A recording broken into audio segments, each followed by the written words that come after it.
তুমি এখানে কি করতেছো? করলার গাছে করলা নাচ্ছি। করলা নাড়তেছো? হ্যাঁ, আচ্ছি। আচ্ছা, এই হচ্ছে আমাদের করলার গাছ। এই যে করলা। আচ্ছা, করলাতে কি ভিটামিন থাকে বলো? Vitamin C. আবার বলো।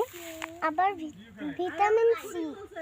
আচ্ছা, তুমি কি করলা খাও? হ্যাঁ। প্রতিদিন সবার করলা খাওয়া উচিত, তাই না? হ্যাঁ। করলাতে ভিটামিন সি থাকে হ্যাঁ। এবং যারা ডায়াবেটিসের রোগী আছে তাদের জন্য করলা অনেক উপকারী একটা সবজি।